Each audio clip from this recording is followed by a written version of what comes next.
big deal for Micah Parsons, but his actions of late apparently have head coach Brian Schottenheimer asking him, what the dealio?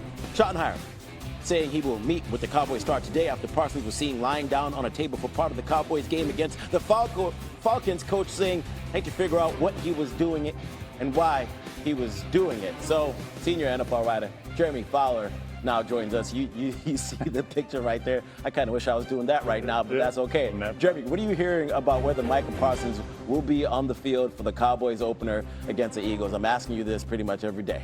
For sure. Well, Scooby, despite this resting you're seeing here, Micah Parsons has been working. I've talked to people in the building who said he's been putting in 2-a-days. Even though he's not practicing with the team, he's lifting and he's running. He's also a part of the walkthroughs. He's been in every meeting. So the coaches and the people there believe that he's locked in to potentially play week 1 despite what happens with his contract. Now, whether he actually steps on the field is up to him.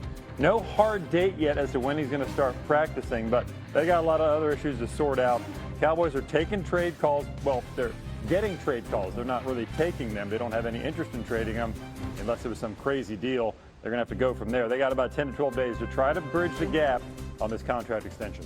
Talking about the Cowboys is just what we do here at ESPN, and you've been talking about the Browns a lot as well. What can you tell us about their QB plan heading into week 1? So it's starting to crystallize. They do want to keep 4 quarterbacks. That's their plan right now. And Kenny Pickett has been the one who's injured, but they're still high on him. I expect the Browns to keep him on the active roster, not necessarily put him on like a short-term IR, which would knock him out for 4 weeks, or some sort of physically unable to perform list. So he's had a hamstring issue, some others, but he is starting to practice a little more. You see Dylan Gabriel there. He's made a case for somewhere strong on the depth chart. We'll see where that ends up. Right now, Pickett is number 2 on the depth chart behind Flacco, then the 2 rookies. I'm told that's sort of a plan that's set in sand as opposed to stone. That's just something they have to put out because they have to list the depth chart on their website. But that is still a little bit fluid. They got about 2 weeks of practice time to see who impresses. But both rookies will be on the roster. Kenny Pickett as well.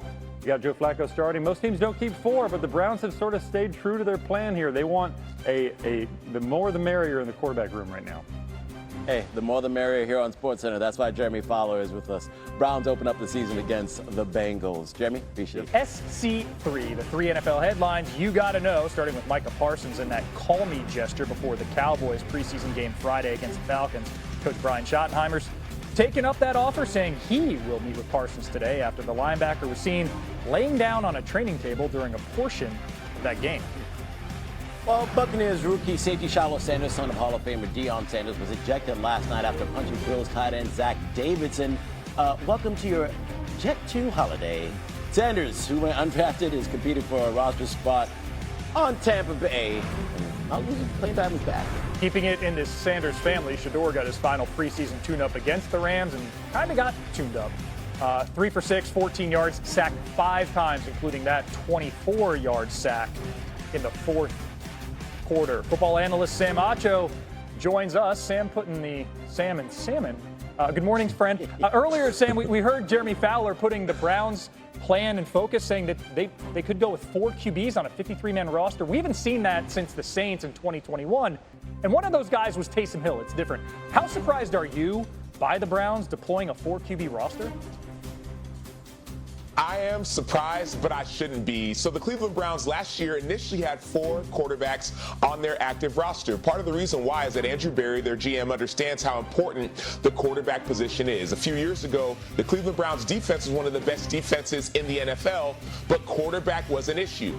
Berry said that he sees those last few roster spots as a developmental opportunity. So what better opportunity to have a veteran quarterback in Joe Flacco, along with not just 2 rookies who can develop, but another veteran in Kenny Pickett. If those 2 rookies don't pan out the way you expect and Joe Flacco gets injured, it's good to have Pickett as a backup plan.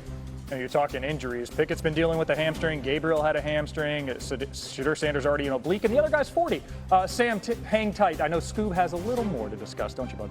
Yeah, let's check in on another QB situation in the Saints. They took on the Broncos. Tyler Shuck and Spencer Rattler battling for the top spot. Rattler was the one to get the start. His first drive led to a field goal, so here we are on his second. Hits Chris Olave on the wide receiver screen. Nice game there. Later in the drive, Rattler is going to fit this. And a tight window to Rashid Shaheed. Drive ended in a field goal, 5 for 8, 43 yards on the day. Head coach Kellen Moore said He did some really good stuff and went through some progressions, but they weren't great on third down. They were 0 for 3. Shuck's turn now in the third quarter on 3rd and 6.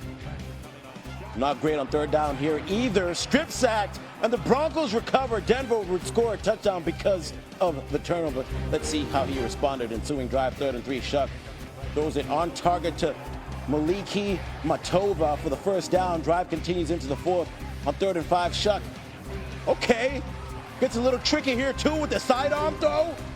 I see you. Really good stuff from the rookie there, avoiding pressure. Whoop, whoop, get out the way. And finding the open man, getting the first down. Kellen Moore said after the game that Shuck used his feet really well, and you can see it here. 11-yard rushing touchdown. Caps off a 12-play, 77-yard drive. He went 12 for 20, 102 yards on the day. And we're back with Sam Acho now. Sam, the Broncos ended up winning that game to close the preseason out. So how legitimate of a threat is Denver in the AFC West?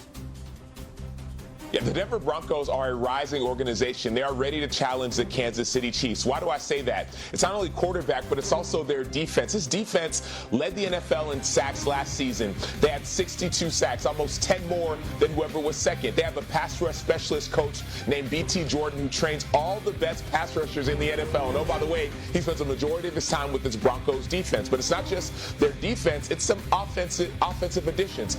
They added Evan Ingram as tight end. Evan Ingram used to be with the Jacksonville Jaguars. Not the biggest individual, but he fits perfectly in this offense led by Sean Payton that loves to attack people with tight ends and running backs. There's a lot of talk about a sophomore slump with Bo Nix.